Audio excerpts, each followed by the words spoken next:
Alors, bienvenue à toutes dans ce webinaire. Donc, aujourd'hui, on va parler de la PMA en Espagne et les questions fréquentes et les idées reçues que nos patientes ont sur la PMA en Espagne. Alors, pour ce webinaire organisé par Vida et Avoir un enfant à 40 ans, j'ai avec moi Annelise Pernotte. Bonjour Annelise. Bonjour, bonjour Euh, Sophie, merci. Bonjour. Alors, je vais te laisser te présenter. Tu le feras mieux que moi. Ok, déjà un grand merci de m'avoir invité sur ce webinaire à être la porte-parole des patients qui ont effectivement beaucoup de questions sur la PMA en Espagne qui continuent à intéresser beaucoup de monde. Donc moi, je suis Annelise Pernotte, je suis coach et thérapeute, experte en désir d'enfant et je m'intéresse tout particulièrement à la maternité tardive. J'ai coécrit le guide pratique Avoir un enfant à 40 ans ou presque. Et aujourd'hui, j'accompagne les hommes et les femmes qui ont un projet d'enfant à 40 ans et plus.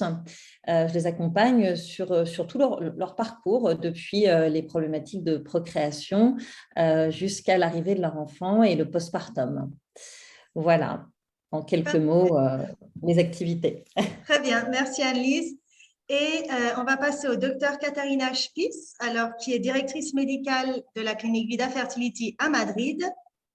Alors, Katharina, bonjour. Bonjour Sophie. Alors, Katharina est gynécologue, spécialiste en fertilité. Ça fait à peu près 10 ans qu'elle est spécialisée dans ce secteur. Et pour ma part, je vais juste me présenter aussi. Je suis Sophie Hortels, donc je suis responsable du suivi des patients francophones chez Vida Fertility. Donc, Vida, c'est une clinique de PMA en Espagne. On est situé à Madrid et à Alicante. On est une clinique de petite taille, de taille humaine. Et ce qu'on privilégie le plus, c'est le suivi des patients et la personnalisation des traitements. Donc, aujourd'hui, on va parler de tout ça avec Annelise. Alors, on va juste passer à la diapo suivante. Voilà. Donc, la PMA en Espagne, donc questions fréquentes et idées reçues. Donc, pourquoi on a eu l'idée de faire ce webinaire? Parce qu'en parlant avec Annelise, on s'est rendu compte qu'il y avait beaucoup de questions qui se répétaient chez les patientes, qui revenaient souvent. Donc, on s'est dit, pourquoi pas y répondre en direct avec un webinaire. Nous, en tant que clinique, on a énormément de demandes d'informations de patientes, surtout pour le don d'ovocytes, la FIV en solo, la FIV pour les couples de femmes. Et on a remarqué que les patients se posaient toujours les mêmes questions. Donc, nous, du point de vue clinique, on a rassemblé toutes les questions qui se répétaient le plus. Et avec Annelise, qui, elle, a la partie plus thérapeute, il y a aussi des questions qui peuvent être différentes, que les patients n'osent pas demander aux cliniques, mais osent le faire avec leur thérapeute. Donc, c'est pour ça qu'on a eu l'idée d'inviter Annelise aussi pour avoir les deux côtés, les deux points de vue, pour vraiment répondre à vos questions, faire un tour complet des questions fréquentes chez les patientes. Et les idées reçues, c'est pareil. Donc, Annelise a remarqué qu'il y avait beaucoup d'idées reçues sur la PMA en Espagne, et donc on va y répondre aussi dans ce webinaire. Donc maintenant, je vais laisser la parole à Annelise, qui va être la porte-parole des patientes. Et moi et le docteur Spitz, on va pouvoir répondre à toutes ces interrogations. Ok, alors on va commencer avec les idées reçues et c'est vrai qu'une de celles qui revient vraiment de façon très fréquente, c'est le fait que la PMA en Espagne, c'est cher. Oui, alors je vais répondre à cette question. La PMA en Espagne, c'est cher. Alors, c'est sûr que les patients qui viennent de France, qui ont qui ont tout pris en charge en France, ça peut choquer quand les cliniques envoient leur devis et quand on parle des prix de la PMA. Il faut savoir qu'en Espagne aussi, il y a une sécurité sociale, il y a des traitements qui sont bien sûr pris en charge, mais c'est un peu la même chose qu'en France. Les taux de réussite ne sont pas aussi bons, c'est beaucoup de temps d'attente, donc les patients se dirigent plutôt vers les cliniques privées. La PMA en Espagne, disons, les devis en général sont plus chers qu'au Portugal, en République tchèque mais c'est aussi il faut voir au niveau du laboratoire, ça c'est le plus important, tous les coûts en laboratoire et ensuite les résultats. Ce qui est important de voir, c'est la qualité des traitements. Les taux de réussite en Espagne sont parmi les plus élevés en Europe et aussi les techniques en laboratoire sont vraiment très poussées. Donc forcément, ça augmente les prix. Il faut savoir qu'on peut faire beaucoup d'économies en laboratoire. Il y a beaucoup de moyens de culture, de liquide ou de culture pour les embryons. Il y a beaucoup de marques, il y a beaucoup de différences de qualité et de rendement. Donc ça, c'est très important à vérifier là-dessus. Une clinique qui va vraiment utiliser la top qualité va forcément avoir des moyens de culture plus chers, des techniques plus chères. Donc tout ça, ça va augmenter les prix. Au niveau des devis en Espagne, donc, il faut savoir aussi que, en général, les cliniques espagnoles travaillent avec des associations ou des coachs, des plateformes où vous pouvez avoir des réductions sur les cliniques. Donc ça, c'est important de choisir des cliniques qui travaillent aussi avec des référents en France parce que déjà, c'est un gage de qualité. Une clinique qui sera recommandée par des professionnels qui auront comparé plusieurs cliniques aura déjà une meilleure recommandation. Et là, vous pourrez aussi, il y a beaucoup de cliniques qui offrent des réductions avec ces coachs et ces référents en France. Tout à fait. Et alors, je me permets peut-être d'ajouter un petit point concernant les protocoles avec don de gamètes. Il faut savoir qu'en France, il y a quand même la possibilité d'une prise en charge par l'assurance maladie qui se fait sur dossier, hein, bien sûr, jusqu'aux 43 ans de la femme. Mais ça vaut le coup de se renseigner sur cette possibilité de se faire rembourser, qui marche donc pour les dons de gamètes. Voilà. Oui, tout à fait. Il y a un dossier à monter avec votre gynécologue. Du côté de la clinique, on doit toujours apporter le devis nominatif et ensuite la facture acquittée de la patiente. Et vous avez un remboursement, c'est à peu près, je crois que c'est 1 500 € sur le total. Ça. Mais bon, c'est déjà ça et ça permet voilà, de réduire un petit peu les coûts pour le traitement en Espagne. Avec une prise en charge pour le transport sur le billet d'avion de la femme. Voilà, c'est ça. Ok. Alors, on va passer à l'idée reçue suivante, c'est que les donneuses en Espagne donnent leurs ovocytes car elles ont besoin d'argent. C'est vrai que ça revient assez fréquemment. Qu'est-ce que tu peux nous dire là-dessus, Sophie ? Alors, sur le don d'ovocytes en Espagne, c'est vrai qu'il y a un dédommagement pour les donneuses, mais que personnellement, je trouve juste, puisqu'il y a quand même, elles vont subir une stimulation ovarienne, une ponction avec anesthésie. Elles peuvent certaines fois, donc, si elles sont étudiantes, manquer à leurs cours. Si elles travaillent, prendre une journée au travail pour la ponction. Donc, le dédommagement, je pense que c'est quelque chose de juste et qu'on doit aux donneuses. Après, c'est pas la loi espagnole a établi un dédommagement de 800 € par don. Donc, c'est pas quelque chose qui va vraiment les rendre riches. C'est pas vraiment, ça va pas arranger leur vie.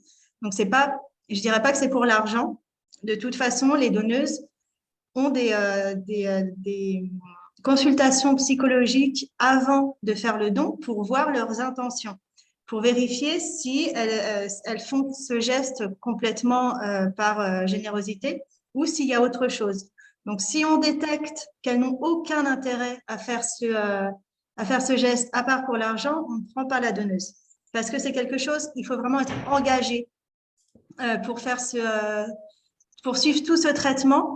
Il faut que la donneuse soit consciente de ce qu'elle fait. Donc, elles vont avoir plusieurs sessions pour leur expliquer ce à quoi elles s'engagent, quelles sont les obligations. Donc, il y a des rendez-vous tous les 2 jours pour les échographies. Il faut être à l'heure. Il faut faire les injections à l'heure. On ne peut pas prendre n'importe qui pour faire ça. C'est vraiment quelque chose de très important parce qu'il y a une patiente qui attend de l'autre côté. Donc, si on voit que la donneuse n'est vraiment pas intéressée et on voit qu'elle n'est intéressée que par l'argent ou elle pose beaucoup de questions sur le dédommagement, on ne va pas prendre cette donneuse parce qu'on sait qu'elle ne va pas bien faire le traitement. Il faut vraiment que le traitement soit très bien fait, très bien suivi. Sinon, ça va empiéter sur les résultats ensuite obtenus, sur le nombre d'ovocytes et sur peut-être la qualité des ovocytes, sur la maturité des ovocytes. Donc ça, c'est vraiment très, très important. Après, il faut savoir aussi qu'en Espagne, il y a une culture du don, pas seulement du don de gamètes, mais c'est vrai que les Espagnols donnent beaucoup. On est le premier pays européen et peut-être mondial, ou en tout cas dans les 3 premiers, en don en général, don d'organes et don de gamètes. Et donc, ce n'est pas du tout quelque chose de tabou, le don d'ovocytes. Et c'est très répandu en Espagne, mais voilà, pas seulement pour le don de gamètes, mais parce que les Espagnols sont généreux. Il y a 20 ans, il y a eu une grande campagne de dons en général, et ça a vraiment eu un grand impact sur la société, et le don se fait beaucoup. Je rebondis sur la sélection des donneuses. Est-ce que tu sais à peu près combien de donneuses vous gardez sur l'ensemble des donneuses qui se présentent à vous? C'est à peu près 50%, je dirais. Okay. C'est intéressant de savoir qu'il y a une vraie sélection qui est faite. Sur la sélection des donneuses, il y a vraiment beaucoup d'étapes qui sont éliminatoires.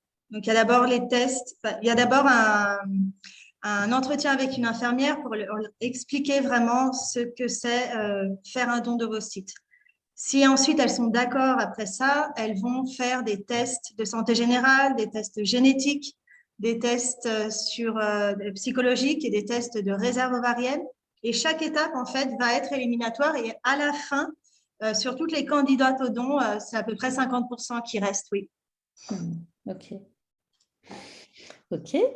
Alors, autre idée reçue, c'est que c'est un peu l'usine en Espagne, côté clinique de PMA.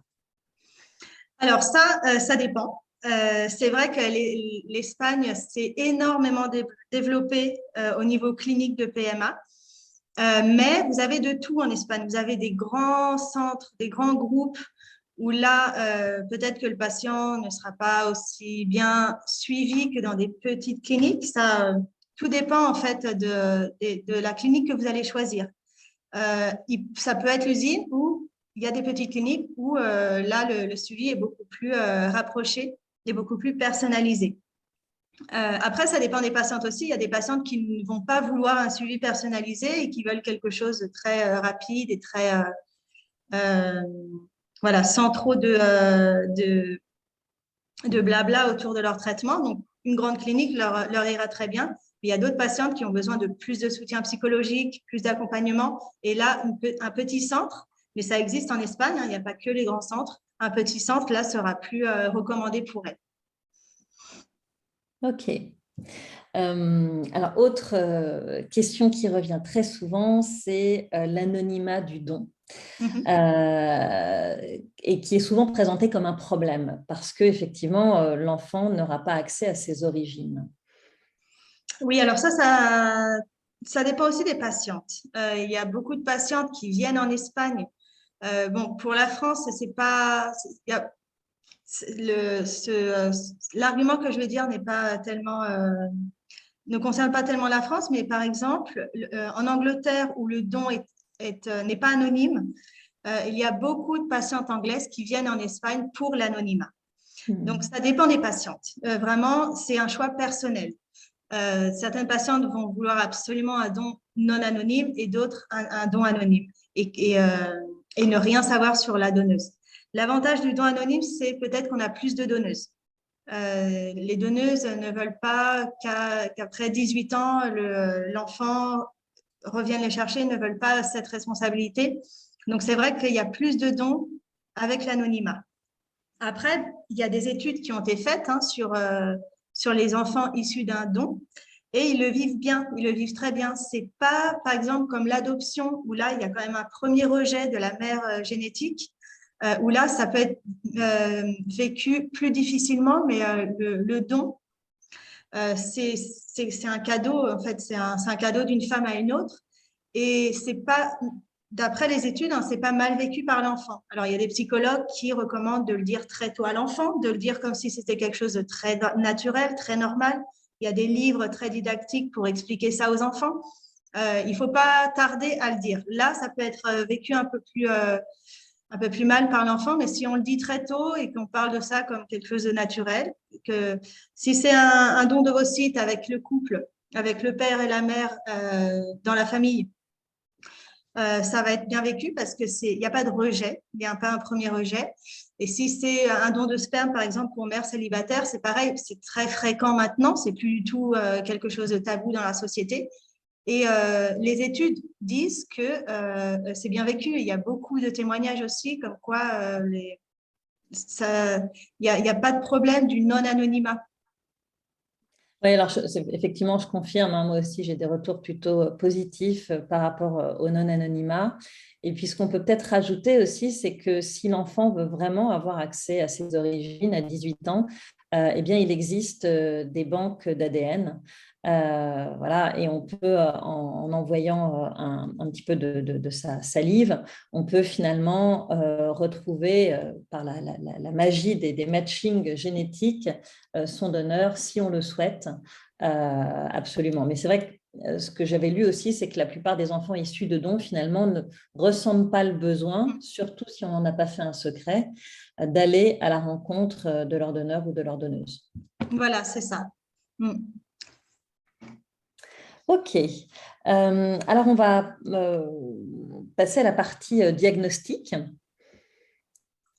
Alors, une question qui revient très souvent, c'est que faire en cas d'échec d'implantation? Parce que malheureusement, les échecs d'implantation existent et parfois ils se répètent. Et j'aimerais bien savoir ce qu'on peut faire et surtout à quel moment il faut le faire. D'accord, donc c'est moi que je vais expliquer un peu sur ces questions. Donc, on parle d'échec d'implantation quand on a fait minimum 2 ou 3 transferts des embryons de bonne qualité. Donc, ça veut dire des embryons à jour 5 et qu'on pense de vraiment bonne qualité. C'est vrai qu'il y a des cas concrets qu'on commence à faire des examens additionnels un peu avant. Ça dépend, par exemple, du nombre des embryons qu'on a encore congelés, mais normalement, comme j'ai dit, après 2 ou 3 transferts. Pour l'échec d'implantation, on doit regarder plusieurs aspects. On doit regarder la qualité des oocytes, la qualité des spermatozoïdes, la qualité des embryons et un peu des facteurs maternels. D'accord? Donc, ce qu'on fait normalement est donc, demander les karyotypes pour les parentes, donc pour, si c'est avec ovocytes propres, donc pour la mère, pour le père. De la donneuse, nous savons toujours que le karyotype est normal. On va regarder bien la qualité du sperme, donc pas seulement un spermogramme, mais aussi un test de fragmentation de ADN, normalement de double chaîne. On peut parler sur faire des techniques additionnelles comme fiche sur les spermatozoïdes. Après, on doit regarder très bien le facteur maternel. Donc là, on doit regarder l'utérus, par exemple, avec une hystéroscopie. On doit regarder s'il existe des infections, par exemple l'endométrite chronique dans l'utérus. On doit regarder si on a besoin d'un traitement spécifique pour ça. On doit regarder les facteurs comme thrombophilie, donc regarder s'il existe un risque élevé pour avoir une thrombose ou des accidents thrombotiques. On doit regarder les aspects immunologiques. Ça, c'est assez nouvel, mais chaque fois, c'est plus fréquent qu'il y a des altérations immunologiques. On doit regarder aussi ce qu'on appelle fenêtre d'implantation. Ça, c'est pour regarder si le moment qu'on en fait le transfert est vraiment le moment idéal, le moment pour faire ce transfert, si l'endométrie est réceptif dans ce moment-là. Donc, le test qu'on utilise chez Vida est le test ERA et on travaille aussi beaucoup avec un test qui s'appelle endométrio. Et finalement, si tous ces facteurs sont normaux, on doit aussi regarder la qualité génétique de l'embryon Et ça, on peut faire avec le diagnostic génétique réimplantatoire. C'est vrai que ça, on peut faire ou bien avant de faire le premier transfert, ou si on a encore des embryons congelés, on peut faire une dévitrification des embryons pour analyser, pour biopsier les embryons, pour les analyser et après continuer avec les transferts des embryons euploïdes. Donc, en fait, on peut faire énormément de choses en cas d'échec d'implantation. Est-ce qu'on peut rentrer un peu plus dans le détail du Matrice Lab et des tests endométriaux? Est-ce que tu peux nous dire un peu à quoi sert chaque test? Parfait. Donc, le test endométrio est un test qui réellement sont 3 tests. Ça, c'est le test ERA qui regarde la fenêtre d'implantation, le test EMA qui regarde le microbiome endométrial et le test ALICE qui regarde s'il existe une endométrite chronique. Pour faire ce test, ce qu'on fait est faire une préparation similaire que pour un transfert d'un embryon congelé. Donc, on fait une préparation normalement avec le provamès, aspergique, acide folique, donc une préparation normale. Et dans le moment quand on fait normalement le transfert, donc après 5 jours de progestérone, on ne fait pas le transfert, mais on prend une biopsie endométriale. D'accord. Ça, on peut faire dans une salle de consultation normale. C'est pas nécessaire c'est pas nécessaire une sédation. C'est vrai que ça peut être douloureuse, donc on recommande normalement à les patients de prendre quelques analgésiques avant de faire cette biopsie. Prendre la biopsie, ça sont à peu près 5 minutes. Et 2 à 3 semaines plus tard, on a le résultat qui nous dit donc si l'endométrie est réceptif ou si on a besoin de changer les heures de progestérone qu'on applique avant de faire le transfert. Donc, c'est par exemple l'endométrie réceptif avec 6 jours de progestérone. Et on va aussi avoir information si le microbiome endométrial est équilibré ou si on doit faire un traitement plus spécifique avec des probiotiques vaginales. Et on va avoir information sur une possible endométrite chronique. Et dans le cas, si ça c'est le cas, donc on va avoir une recommandation pour faire un traitement spécifique pour chaque patiente. Donc ça c'est le test endométrio et on travaille aussi beaucoup avec le test Matrice Lab. Ça c'est un test sur les aspects immunologiques. La préparation est similaire que pour le test endométrio. On peut prendre la biopsie au même moment qu'on prend la biopsie pour le test endométrio. Et l'information qu'on va avoir est sur les aspects immunologiques. Donc, s'il existe par exemple une hyperactivation ou une sous-activation de l'endomètre. Et là, ce test va nous donner aussi des recommandations très spécifiques pour chaque patiente. Donc, ce qu'on fait, donc, normalement, il est recommandé de faire les 2 tests dans la même préparation, attendre les résultats et après, pour le transfert, donc, intégrer toutes les recommandations de tous ces tests pour maximiser les réussites. Donc, si on synthétise, tous ces tests, ils demandent de faire un cycle à blanc, en quelque sorte, et puis ils permettent d'affiner le traitement par la suite. Exactement. Okay. Donc, normalement, ce qu'on fait est faire les tests, attendre quelques jours pour provoquer la règle. Normalement, on continue 5 jours avec la progestérone. Après, on provoque la règle. Et après, ça dépend de chaque patiente. On peut recommencer directement avec une préparation. Si après, on a les résultats, qu'on a une endométrite, donc on va dire, donc on arrête, on fait le traitement et après, on recommence. Mais si tout est bien, donc on peut directement continuer pour le transfert. Ok. Et alors, moi j'ai entendu dire que le fait de faire le Matrice Lab, ça a augmenté de 10% les chances de réussite d'un protocole. Est-ce que c'est ce que vous observez aussi? Oui. Ouais, d'accord. Ouais.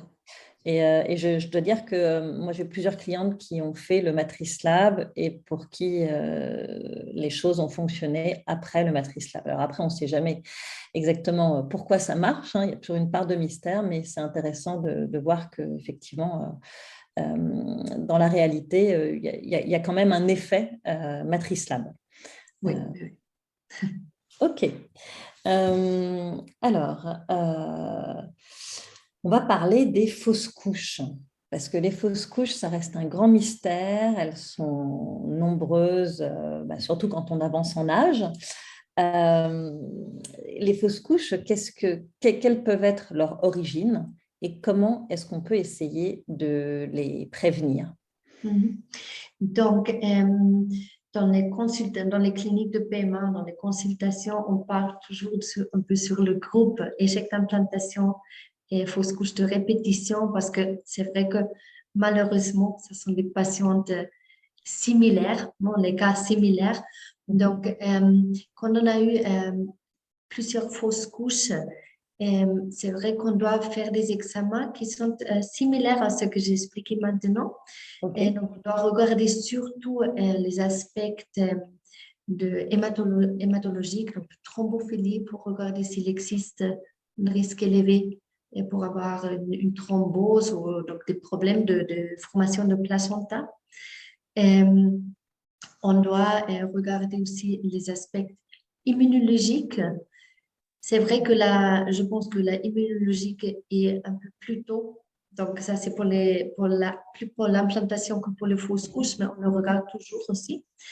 C'est aussi important quand on a plusieurs fausses couches, regarder bien l'utérus, le facteur utérine, pour vérifier qu'il n'y a pas de malformation, qu'il n'y a pas de synergie, qu'il n'y a pas d'infection. C'est vrai aussi la qualité de l'embryon, la génétique de l'embryon. Ça, je pense que c'est très important pour les fausses couches de répétition, vraiment utiliser la possibilité de faire le diagnostic génétique préimplantatoire, pour savoir que l'embryon qu'on transfère est génétiquement normal. Et après, s'il y a plusieurs fausses couches, peut-être aussi regarder un peu une optimum préparation de l'endomètre. Il y a maintenant des techniques nouvelles qui sont la régénération de l'endomètre, qui sont aussi indiquées donc, quand on a une endomètre réfractoire, donc qui ne se prépare pas bien, ou l'échec d'implantation, mais ça peut aussi être une option pour les fausses couches de répétition. Ok.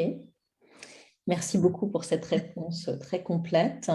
Alors, on a parlé d'endométrite chronique tout à l'heure. Est-ce que tu peux nous détailler un petit peu ça? Parce que c'est vrai que c'est un terme qu'on entend de plus en plus. Qu'est-ce que c'est qu'une endométrite? Est-ce que ça a un rapport avec l'endométriose?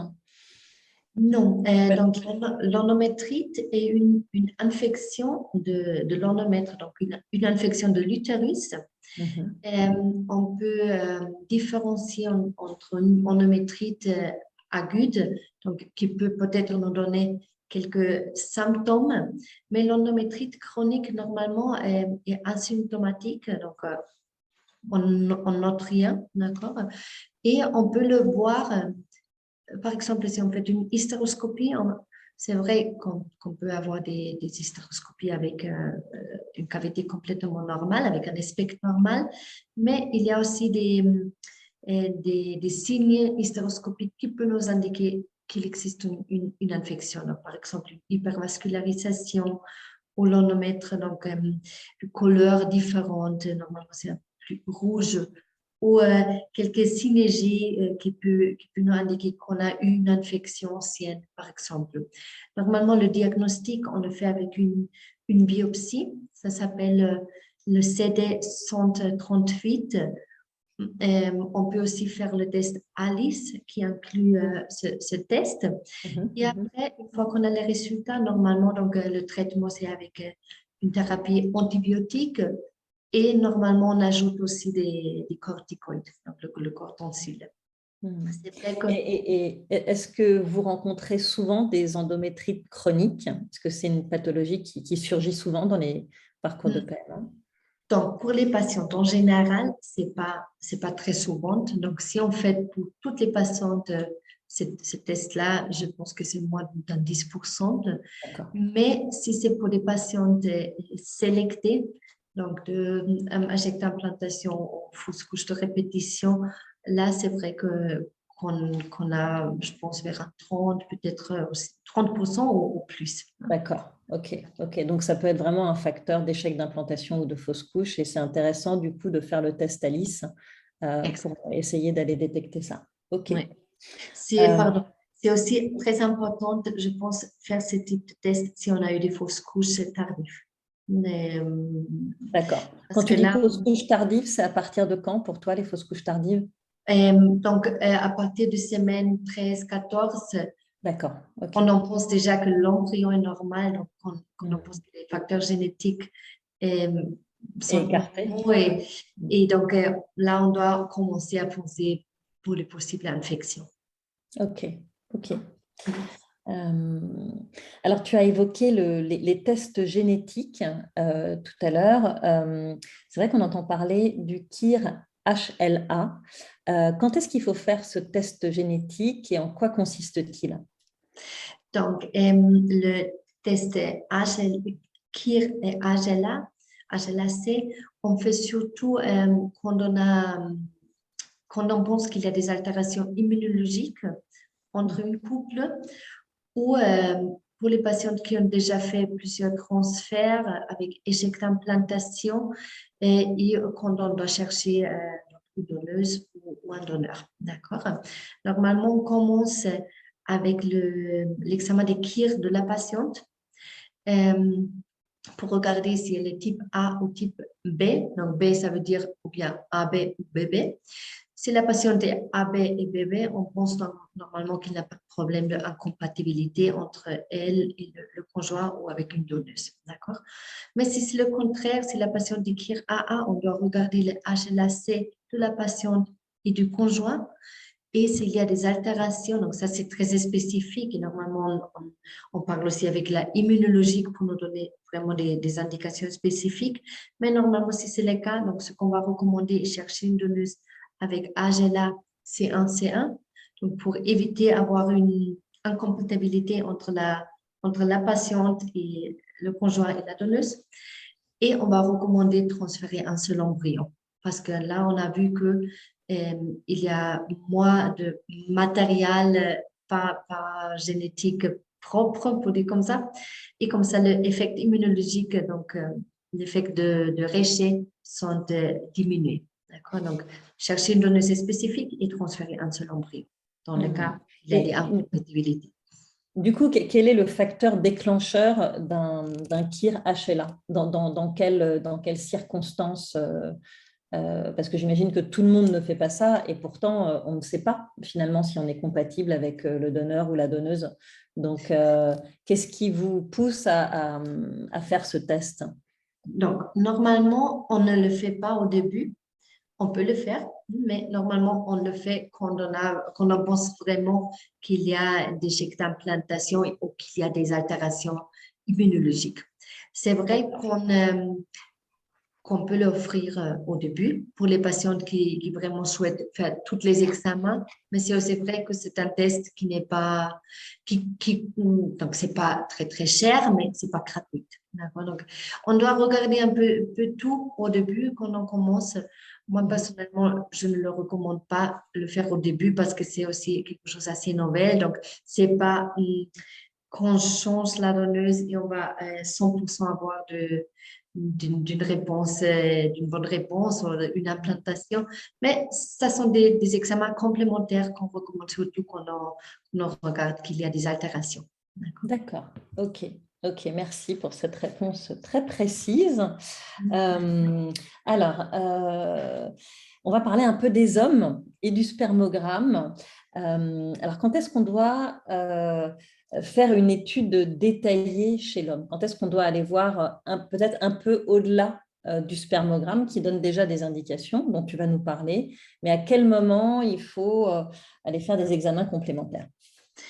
Donc, normalement, on recommande de faire des examens complémentaires ou bien si le spermogramme n'est pas normal, donc s'il y a des altérations importantes, ou si on a fait déjà des traitements avec des résultats mauvais, donc par exemple avec un taux de fécondation bas, ou que les embryons ont arrêté leur évolution entre le jour 3 et le jour 5. Donc là, on pense aussi que ça peut être plus pour le facteur masculin que pour la qualité des ovocytes.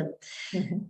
On recommande aussi faire les examens additionnels, par exemple pour les hommes qui fument beaucoup, parce qu'on a vu que le tabac peut diminuer la qualité du sperme. Aussi, normalement, on recommande faire un test de fragmentation pour les hommes de plus de 45 à 50 ans. Parce que là, Ok. peut aussi augmenter la fragmentation. Mais surtout quand on a eu donc, une mauvaise évolution, par exemple avec une donneuse des ovocytes, le sperme du conjoint, ou quand on a fait plusieurs transferts sans implantation ou avec des fausses couches, ou si les patientes le souhaitent.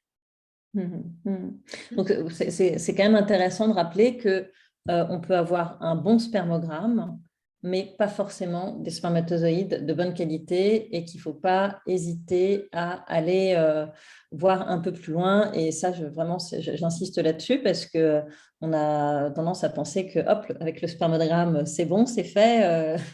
Oui. L'homme a fait sa part d'examen alors qu'on peut aller explorer beaucoup plus en détail et que ça peut être, voilà, il peut y avoir ça peut être une cause aussi de non-réussite du protocole.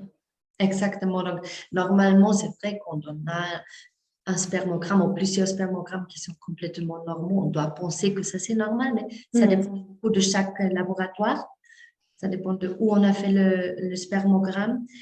Et après, donc, surtout si on voit que les résultats ne sont pas les résultats qu'on a espérés, donc là, c'est le moment de oui ou oui, rechercher un peu plus et regarder si le facteur des spermatozoïdes est bon. Surtout parce qu'on a la possibilité de faire une sélection des spermatozoïdes. Donc, ça, c'est un avantage. Normalement, on a un million de spermatozoïdes, donc on peut utiliser les techniques additionnelles pour essayer d'améliorer la qualité des spermatozoïdes qu'on utilise pour l'ICSI et améliorer les résultats.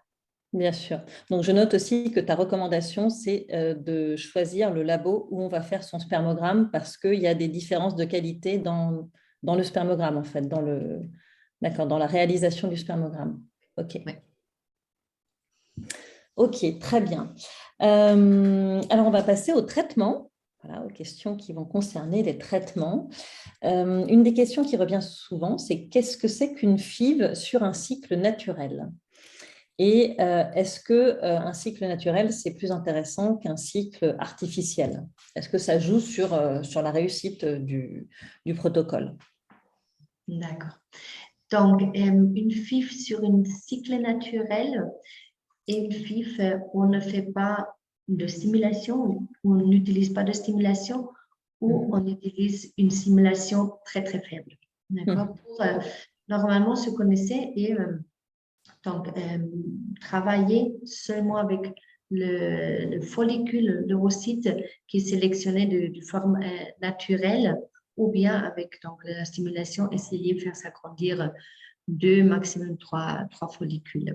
Ça, c'est une technique qu'on recommande surtout pour les patientes qui ont une réserve ovarienne très faible, donc où on peut attendre aussi avec une FIV normale, donc maximum 1-2 ovocytes.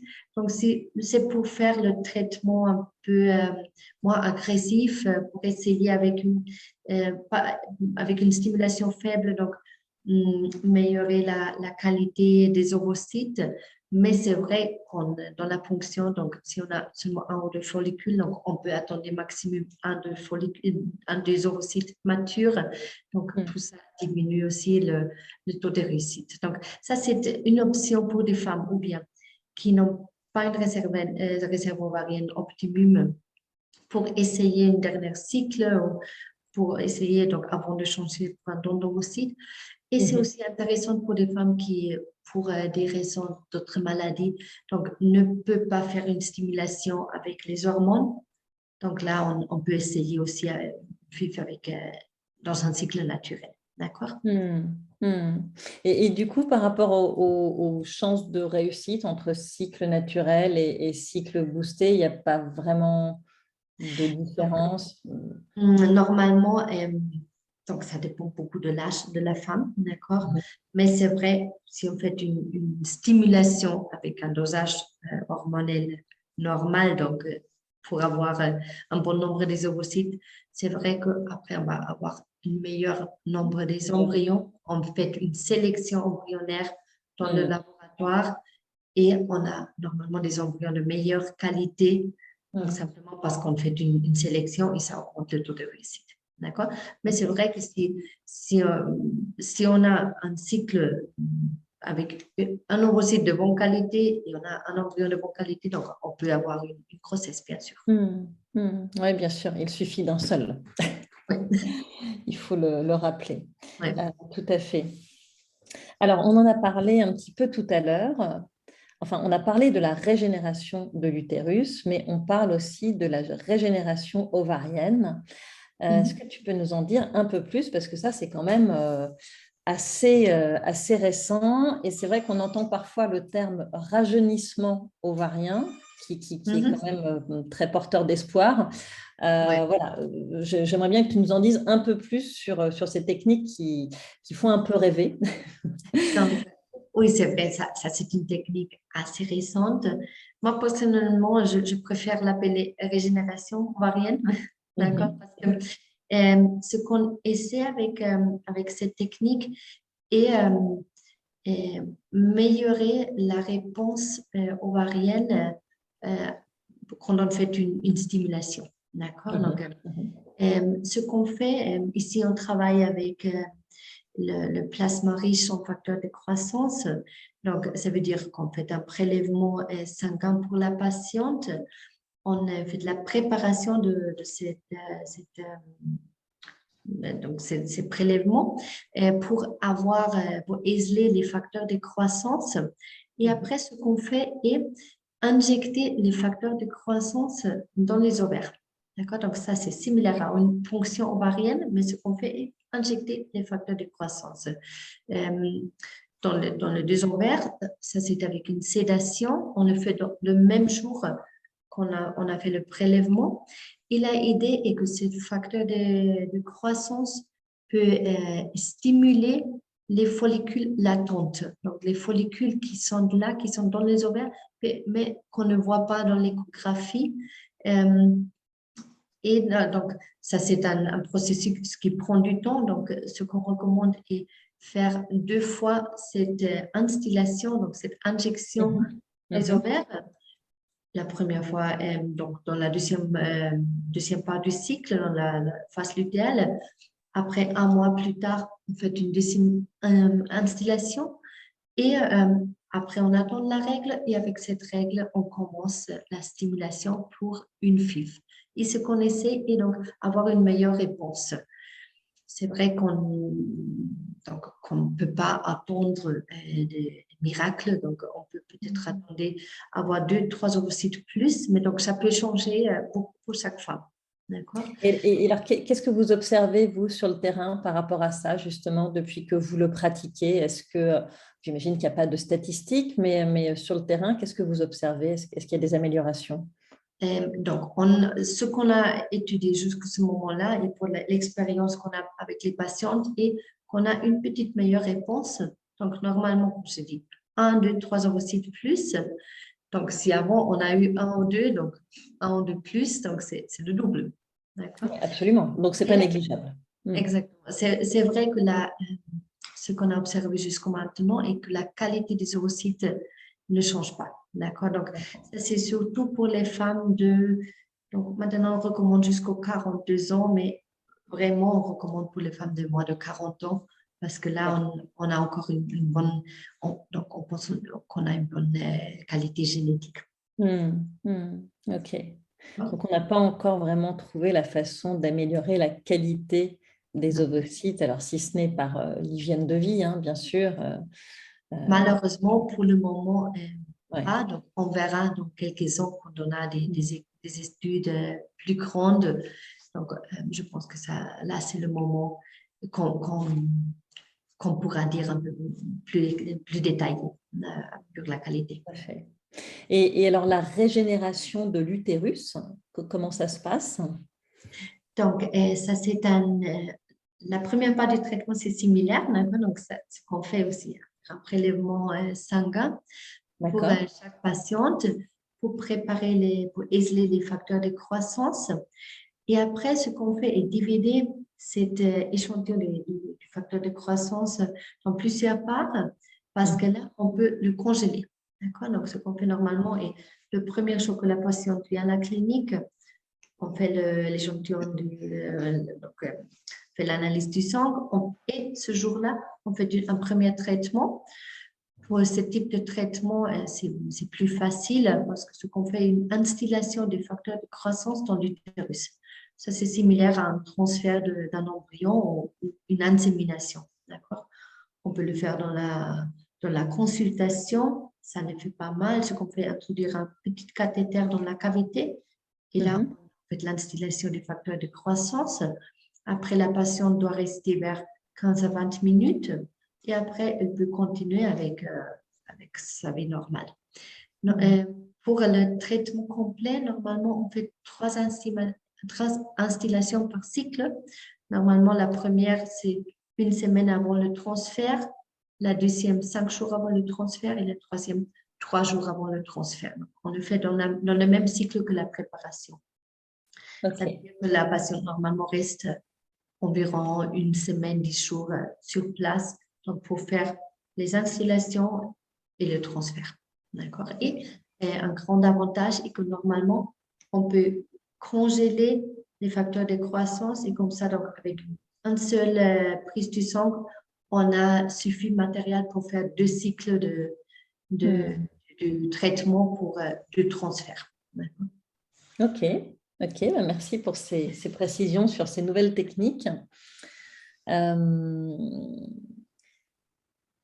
Alors, on a parlé des fausses couches un peu tout à l'heure. Quand on passe par un don de gamètes, elles sont quand même diminuées. Est-ce que vous avez des chiffres par rapport à ça et quels sont vos retours, vous, par rapport aux femmes qui font appel à un don d'ovocytes ou un double don sur les risques de fausses couches? Donc, pour les femmes qui ont eu des fausses couches, le risque de fausses couches pour le double don. Oui, dans le cadre d'un don de gamètes, en fait, même, je dirais, double don, don d'ovocytes, accueil d'embryons. Est-ce que c'est vrai qu'on entend souvent dire il y a moins de fausses couches? Quelle est la réalité? Et là, donc, pour le double don, c'est vrai qu'on a un taux bas de fausses couches parce que là, on pense que la qualité des ovocytes et la qualité du sperme est optimum. Donc là, c'est similaire que pour la population générale. D'accord? Vers 10% ou quelque chose comme ça. 10% de risque, d'accord, oui, ok. Si c'est avec don d'ovocytes et sperme du conjoint, ça dépend surtout de la qualité du sperme. Mais si la qualité du sperme est bonne, s'il n'a pas une fragmentation élevée, aussi on utilise les techniques additionnelles. Donc, c'est similaire. Hein? Normalement, c'est 10-20% maximum. D'accord, ok. Et dans le cas d'un accueil d'embryon, où là, c'est peut-être un peu plus élevé, non? C'est pareil, enfin, tout c'est pareil. D'accord, ok, très bien. Oui, donc ça reste un traitement quand même intéressant quand on est passé par plusieurs fausses couches. Oui, exactement. Voilà, et qu'on ne veut plus revivre ça.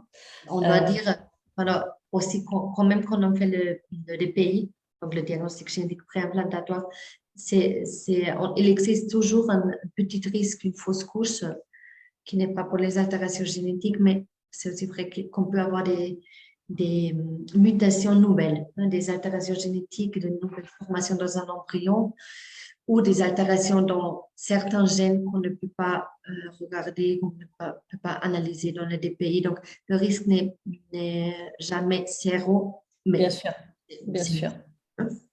Ok. Alors, on va justement parler un peu des dons de gamètes. Moi, j'aimerais connaître un peu plus en détail la différence entre le double don et l'accueil d'embryons. Parce que c'est vrai que le double don est relativement connu, mais l'accueil d'embryons, finalement, ça reste assez confidentiel, alors que c'est une option intéressante. Est-ce que tu peux nous expliquer quelles sont les grandes différences entre ces deux protocoles? Donc, j'explique moi, ou tu veux expliquer, Sophie, comment tu peux faire? Oui, je peux expliquer. Alors, le double don et le don d'embryon. Donc, c'est pour des femmes qui ont besoin d'un don d'ovocytes et un don de sperme. Le don d'embryon, c'est des embryons déjà formés. C'est en général des anciens patients qui ont déjà fait des cycles, soit avec leurs propres gamètes, soit avec des gamètes issus d'un don, qui ne veulent plus retransférer les embryons qu'ils ont en vitrification au laboratoire et donc ils vont en faire un don. En général, c'est parce qu'ils ont déjà eu un enfant ou deux et ils ne veulent plus retransférer, donc ils font ce don d'embryon. Dans la plupart des cas, le don d'embryon vient de double don parce que c'est psychologiquement plus facile de faire un don si ce n'est pas nos gamètes. Mais il y a quand même des patients avec leurs propres gamètes qui font des dons. Hein, mais c'est vrai que la plupart viennent de double don. Donc, les grandes différences, c'est que le double don, on va stimuler une donneuse pour la patiente. Donc, on va sélectionner une donneuse pour la patiente en fonction de ses caractéristiques physiques et un donneur. On va stimuler la donneuse et on va obtenir un nombre d'embryons X. Donc, ça peut être 3 embryons, 2, 3, 4, 5 embryons pour la patiente. Le don d'embryon, c'est un embryon qui va être donné. Donc, il y a une différence dans le nombre d'embryons et une petite différence dans la qualité qui n'est pas une grande différence. Mais c'est vrai que pour le double don, tous les embryons qui vont être obtenus après la stimulation de la donneuse vont être pour la patiente. Donc, le premier embryon qui va être un transfert à frais va être le meilleur embryon sélectionné. Donc, forcément, il sera un peu plus… La qualité sera, en tout cas morphologique, sera toujours meilleure que les autres embryons qui vont être ensuite vitrifiés. Alors que pour le don d'embryon, c'est des embryons surnuméraires, donc qui n'ont pas été sélectionnés pour un premier transfert. C'est ces embryons-là qui vont être proposés. Donc, ça ne veut pas dire qu'ils sont de mauvaise qualité, parce que à partir du moment où on vitrifie, c'est qu'ils sont de bonne qualité. On vitrifie toujours à jour 5 et avec une bonne possibilité d'implantation. Donc, ça ne veut pas dire qu'ils ne sont pas bons, mais ça veut dire qu'ils n'ont pas été sélectionnés comme étant les meilleurs après une stimulation. Donc, les grandes différences, c'est ça. C'est le nombre d'embryons obtenus, c'est transfert à frais ou pas, c'est la qualité qui baisse un petit peu. Pour le don d'embryon, on parle de 50-55% de réussite. Et pour le double don, c'est plus autour de 70-75%. Et puis après, il y a une différence aussi au niveau du coût, puisque le double don, donc c'est tout à frais, il faut tout commencer depuis le début, une stimulation, une fécondation, un travail en laboratoire. Alors que le don d'embryon, les embryons sont déjà formés, donc on a juste à préparer l'endomètre de la patiente et dévitrifier l'embryon. Donc, il y a une différence de coût. Voilà, c'est à peu près les grandes différences sur les deux traitements. Est-ce qu'il y a beaucoup d'attentes pour l'accueil d'embryons? Parce que j'ai remarqué que certaines de mes patientes ont entre 2 à 3 mois d'attente pour bénéficier d'un accueil d'embryons en Espagne. Comment on l'explique? Parce que finalement, les embryons, ils sont congelés. Oui, mais il faut attendre le don des patients. Donc, il y a des embryons congelés qui restent congelés pendant des années et des patients qui décident directement d'en faire don. Donc, on dépend des dons des patients.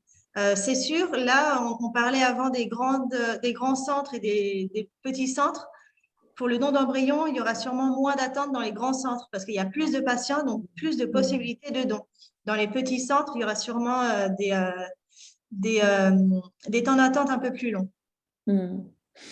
Ce qu'on peut peut-être ajouter aussi, enfin moi ce que je note en tout cas dans mes accompagnements, c'est que c'est pas tout à fait la même démarche le double don et l'accueil d'embryons. Hein. D'ailleurs, c'est vrai qu'on parle pas mal d'accueil ou d'adoption d'embryons plus que de don d'embryons aujourd'hui. Et peut-être que, en tout cas, moi, j'ai noté que c'était plutôt des personnes qui s'étaient à un moment donné intéressées à l'adoption et qui retrouvaient dans le fait d'accueillir ou d'adopter un embryon qui est là, qui existe déjà, un peu la même démarche intellectuelle aussi, hein, voilà, par rapport à leur parcours d'enfant. Donc, ça peut être noté aussi parmi les différences entre le double don et l'accueil d'embryon. Oui, c'est ça, c'est que l'accueil d'embryon, c'est un embryon déjà formé. Donc, on peut pas autant personnaliser la sélection de la donneuse et du donneur parce que peut-être que la mère génétique correspond très bien à la receveuse, mais peut-être pas le père génétique. Donc, on peut personnaliser autant qu'on peut, mais pas autant que pour un double don, par exemple. Donc, c'est vrai que c'est plus vu comme une adoption d'embryon. Tout à fait. OK. Alors, oui, comment comment se déroulent les traitements? Comment se passe un traitement, en fait, un protocole chez vous? Quand on est un peu à distance, hein, forcément, puisqu'on s'adresse à des patients français. Est-ce que tu peux Oui. nous dire les grandes étapes? Oui, alors pour n'importe quel traitement, il faut d'abord organiser, donc ça c'est vraiment la première chose à faire, c'est organiser un rendez-vous avec un médecin, donc avec le docteur Katharina Spies pour les patients francophones. Donc ça peut être un rendez-vous qui se fait sur place ou en ligne et donc on va revoir toute l'histoire, tous les antécédents de la patiente, les traitements qui ont été déjà faits, les protocoles utilisés pour vraiment essayer de comprendre au mieux le cas de la patiente. Et après ce rendez-vous-là, il y a une étape de constitution d'un dossier. Donc, il y a un dossier médical avec des examens à faire. Donc, il y a des examens standards qu'on demande à chaque fois et des examens un peu plus personnalisés suivant les antécédents de la patiente. Si on voit qu'il y a eu beaucoup de cas de fausses couches ou beaucoup d'échecs d'implantation, on va essayer de pousser un peu plus le diagnostic avec des examens complémentaires, donc ceux dont a parlé le docteur tout à l'heure. Donc, le dossier médical et le dossier administratif, ça va être des consentements pour l'acceptation du traitement, pour la protection des données, le devis aussi personnalisé. Voilà, toute la partie administrative aussi. Tout ça, ça peut se faire à distance. Le patient n'a pas besoin de se déplacer vraiment pour faire tout ça. Il y a certains patients qui préfèrent venir sur place pour connaître la clinique, connaître personnellement le médecin et en profiter pour faire les examens sur place, mais ce n'est pas obligatoire. Le rendez-vous par visio marche très bien et c'est beaucoup développé avec le Covid. Et c'est vraiment quelque chose ça ne gâche pas la qualité du premier rendez-vous, que ce soit online. C'est vraiment, ça n'a aucune importance online ou sur place. Et puis, donc, il faut tout faire à distance, mais avec l'aide du gynécologue en France. Donc, c'est important de parler de la démarche à son gynécologue, de lui demander s'il est d'accord, parce que nous, ce qu'on va lui demander, c'est toujours de réécrire nos ordonnances, que ce soit pour les examens ou ensuite les ordonnances pour les médicaments, pour le traitement, et puis de faire des contrôles échographiques.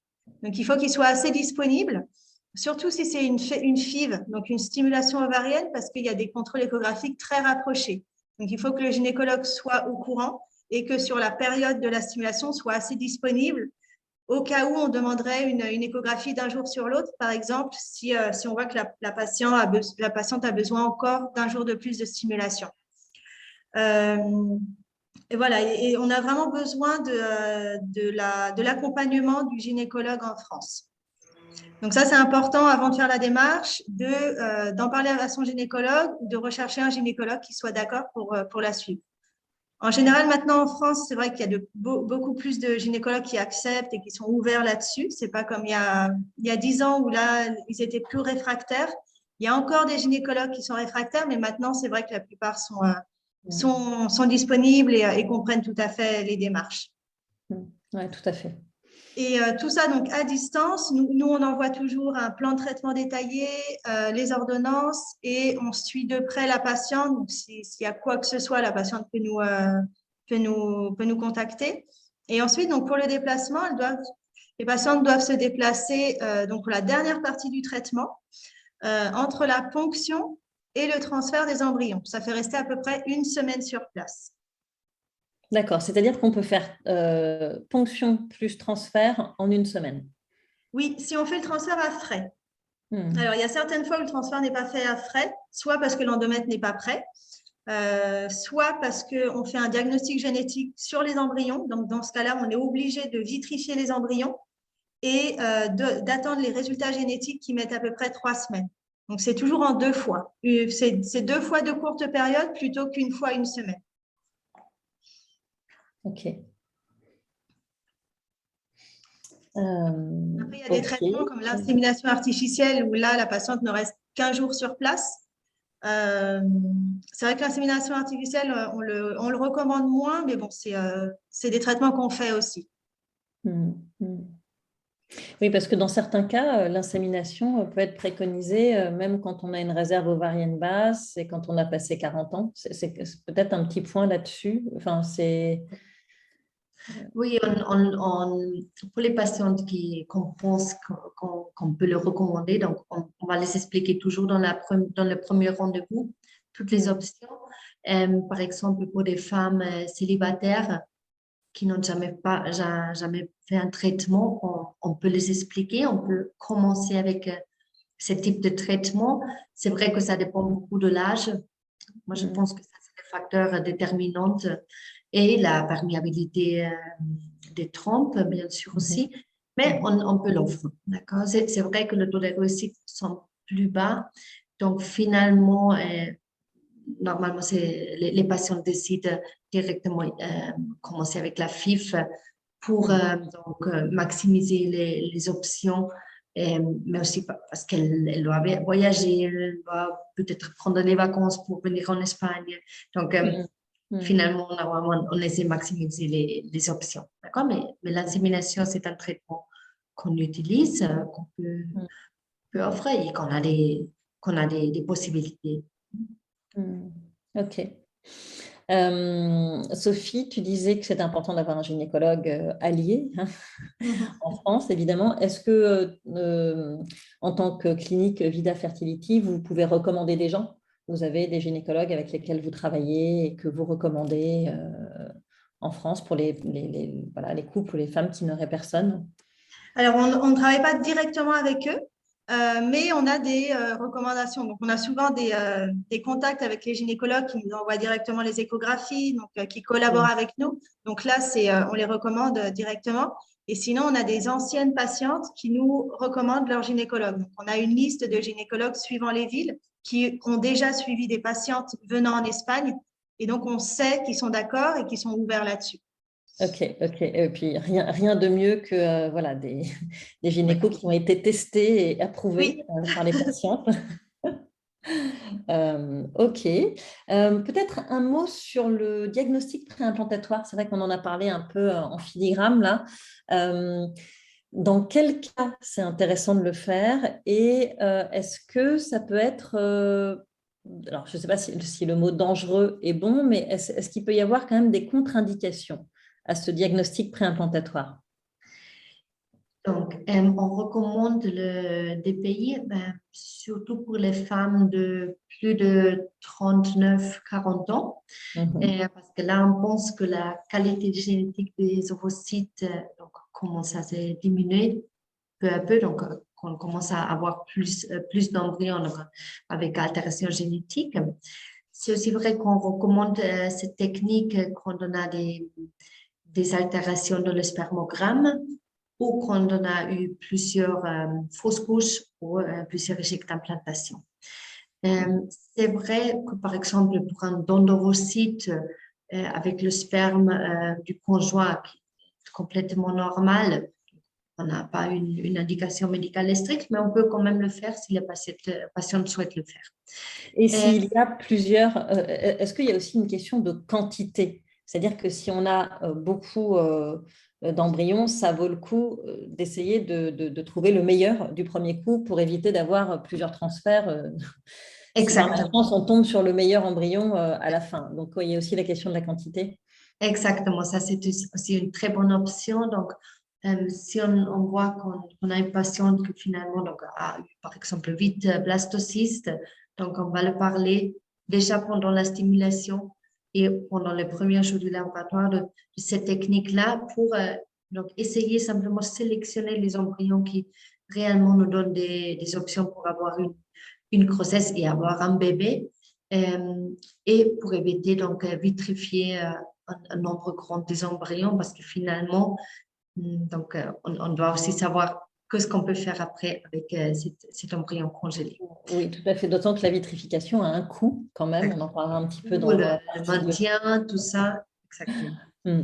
Et pour l'autre question, donc, on en a parlé beaucoup avec les biologistes et ils nous ont dit que vraiment les embryons qui sont de bonne qualité, qui n'ont pas des altérations chromosomiques, ont une très bonne tolérance à cette technique. D'accord? Maintenant, on fait la biopsie toujours à jour 5 ou jour 6. Donc là, les embryons ont vers 200 cellules. On prend de 5 à 8 cellules de la masse cellulaire externe. Donc, c'est un pourcentage petit de toutes les cellules de l'embryon. Après, on attend plusieurs, donc 1 heure, 2 heures pour vérifier que l'embryon se développe bien et après, on fait la vitrification.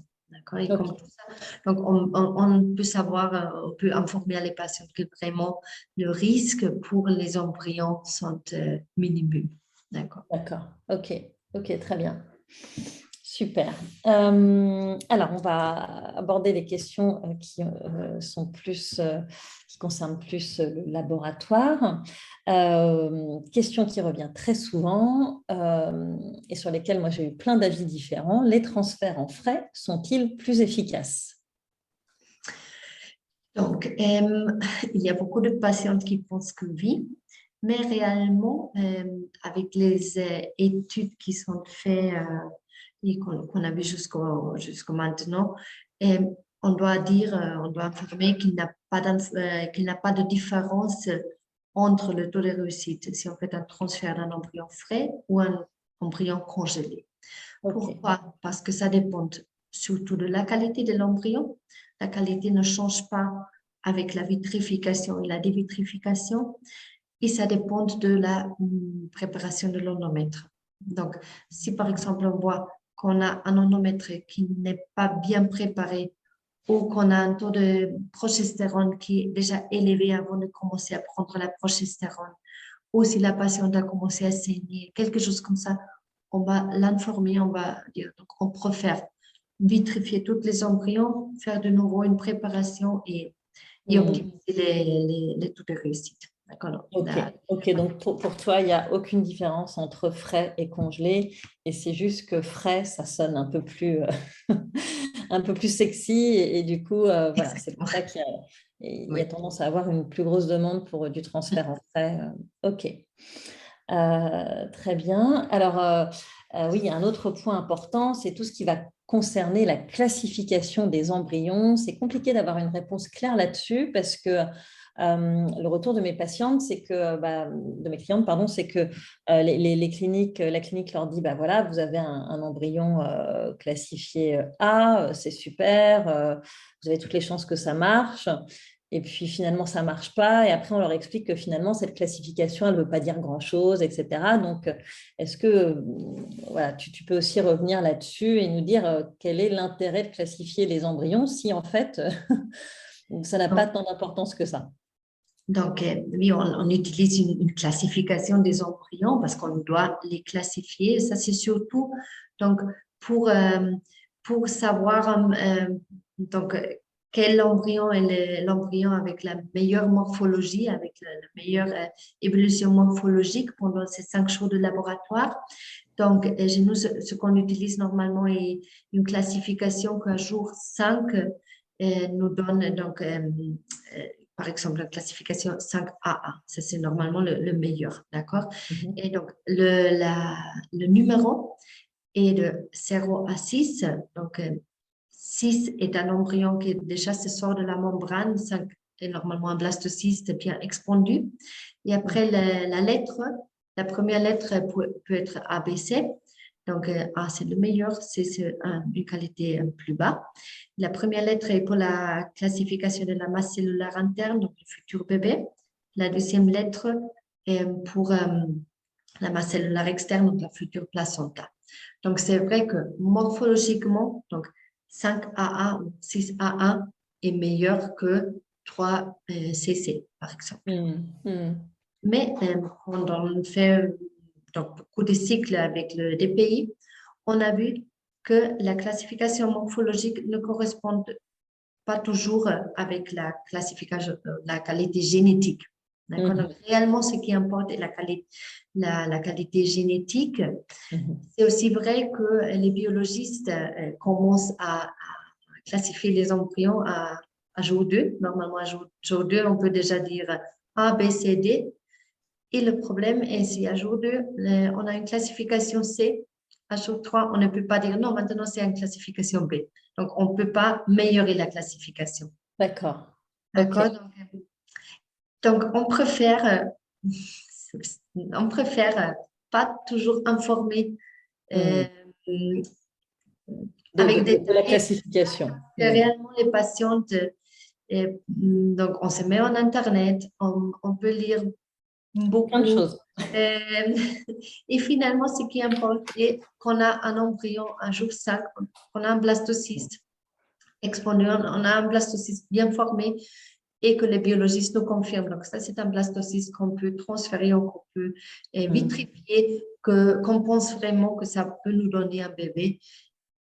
Et donc, le meilleur peut-être est donc faire l'analyse génétique, mais comme je dis avant, ce n'est pas indiqué toujours 100% pour toutes les patientes. D'accord. Et d'ailleurs, vous, est-ce que vous observez une relation étroite entre la classification de l'embryon et la réussite du protocole? Donc, on pense qu'il y a une relation, d'accord, mais ce n'est pas 100%. Donc, on ne peut pas dire un embryon et qualité C ne va pas nous donner un bébé parce que ce n'est pas comme ça. Parce que ça peut donner un bébé pour le coup. Ouais. Exactement. Ok. Exactement. Ok. Donc, aussi, on a des blastocystes, on pense que ça peut nous donner un bébé. D'accord. Ok. Alors, autre question, les fameux J2, J3, J4, J5, J6 même. Pourquoi est-ce qu'il vaut mieux transférer un embryon à J5 plutôt qu'à J3? Donc, maintenant, les laboratoires sont très bien équipés, d'accord, et ça peut nous permettre de laisser les embryons jusqu'au jour 5 ou jour 6 dans le laboratoire sans avoir peur que les embryons vont se bloquer pour la qualité du laboratoire. D'accord? Donc, ce qu'on fait et ce qu'on recommande est laisser les embryons évoluer jusqu'au jour 5 ou jour 6 parce que là, on fait une sélection naturelle. D'accord? On voit maintenant les embryons qui n'arrivent pas à jour 5, jour 6. Normalement, si on fait le transfert, ils n'arrivent pas à donner une grossesse ou une grossesse effective. Donc, c'est pour améliorer la sélection, c'est pour améliorer le taux de réussite par transfert, parce qu'on vraiment on a des possibilités pour donc avoir une grossesse. Et c'est aussi pour diminuer un peu les embryons qu'on vitrifie. Si par exemple, à jour 3, on a 8 embryons et on fait le transfert de 1 ou 2 et on vitrifie 6 embryons. Après, la patiente peut penser qu'elle a encore 6 embryons, 6 possibilités dans le laboratoire. Et si cette même embryon, on laisse jusqu'au jour 5, peut-être on a 1 ou 2 blastocystes, mais qui sont vraiment les blastocystes avec les bonnes possibilités. Mais alors là aussi, ce n'est pas non plus une science complètement exacte parce qu'on a vu des femmes tomber enceintes avec un J2 ou un J3. Quoi. Oui, oui. Donc, la qualité de l'embryon ne change pas. La qualité de l'embryon ne change pas dans le laboratoire. Donc, c'est vrai qu'un embryon qui a à jour 5 un blastocyste d'une très bonne qualité, normalement, si on fait le transfert à jour 2, ça peut nous donner aussi.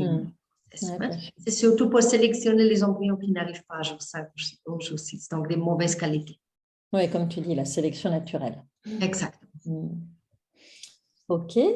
Alors, je pense qu'on a fait le tour, on a fait un grand tour des questions médicales. Maintenant, on va passer à l'aspect plus administratif et logistique. Alors, on a parlé un petit peu de la première visite, déjà, qui peut se faire sur place ou en ligne. Peut-être qu'on peut passer à la lecture d'un devis. Et à quoi correspondent les différentes rubriques. Qu'est-ce qu'on trouve dans un devis de clinique PMA en Espagne? Alors là, le devis, ça dépend des cliniques. Vous allez avoir de tout. Donc, il faut bien faire attention à certains points parce que dans les devis en général, vous allez toujours avoir un coût fixe et après des options. Alors, il faut bien faire attention à ce qui est compris dans le coût fixe et ce qui est en option pour vraiment, pour vous, faire le calcul du devis final pour votre devis personnalisé. Donc, ce qu'il faut, les choses très importantes, ça va être si le stade de blastocyste est compris dans le coût fixe ou pas. C'est vrai que c'est un coût complémentaire et comme on attend toujours le stade de blastocyste, il faut bien vérifier si c'est compris dedans, donc la culture à jour 5 des embryons. Il faut vérifier si le premier transfert est inclus ou pas, parce que certaines fois, le transfert ne peut pas se faire, parce que justement, l'endomètre n'est pas prêt, parce que la progestérone est trop élevée. Donc, le transfert est annulé et les embryons sont vitrifiés. Mais pour le premier transfert, du coup, qui sera en différé, il faut bien s'assurer que vous n'allez pas repayer pour ce deuxième transfert.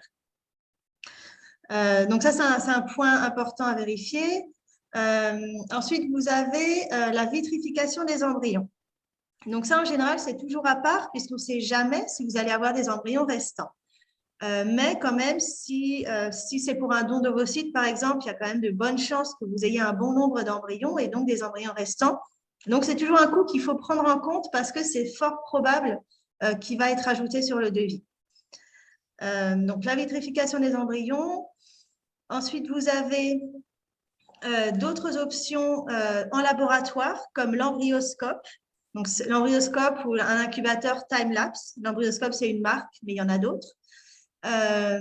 Donc, cet incubateur, il y a des cliniques qui l'utilisent directement, systématiquement, d'autres qui le mettent en coût complémentaire. Alors, c'est un incubateur qui va surtout aider s'il y a des problèmes au niveau des gamètes, soit les ovocytes, soit les spermatozoïdes. Peut-être qu'un incubateur time-lapse où les embryons sont vraiment au chaud pendant les 5 jours et on n'y touche pas parce qu'on a une petite caméra qui les surveille. Donc, peut-être que ça peut aider les embryons en cas de mauvaise qualité de gamètes. Ça veut dire qu'on l'utilise moins dans le cas des dons de gamètes, enfin des doubles dons et dons d'ovocytes. C'est peut-être moins recommandé puisque les gamètes vont être de bonne qualité. Donc, on n'a pas besoin d'aider en plus les embryons à se développer. OK. Et puis, les techniques en laboratoire, vous avez aussi donc, la sélection des spermatozoïdes. Si les spermatozoïdes ne sont pas très bons, si le spermogramme n'est pas très bon, on peut vous proposer des techniques en plus. Alors, certaines fois, la technique ICSI, qui est normalement déjà compris dans le prix, ça il faut faire attention aussi, mais normalement, maintenant c'est systématique. La technique ICSI suffit largement. Mais certaines fois, on va essayer d'approfondir un petit peu la sélection avec d'autres techniques comme le MAX, le Fertile Ship, le Pixie. Donc, tout ça, ça dépend de la pathologie du spermogramme. On va vous recommander une technique ou une autre. Donc, ce qu'il faut bien faire attention dans le devis, voilà, c'est surtout ces points-là. Et après, pour le reste, il faut vraiment se laisser guider par le médecin. C'est pas plus vous allez prendre de techniques, mieux ça va marcher. C'est pas ça. C'est vraiment au cas par cas. Si le spermogramme est bon, c'est pas la peine de prendre des techniques en laboratoire parce que déjà c'est un coût complémentaire et puis c'est pas forcément utile dans votre cas. Si le médecin vous recommande l'embryoscope, c'est parce que c'est nécessaire dans votre cas. Donc, il faut vraiment essayer de se laisser guider par le médecin. Pareil pour, par exemple, le diagnostic génétique préimplantatoire.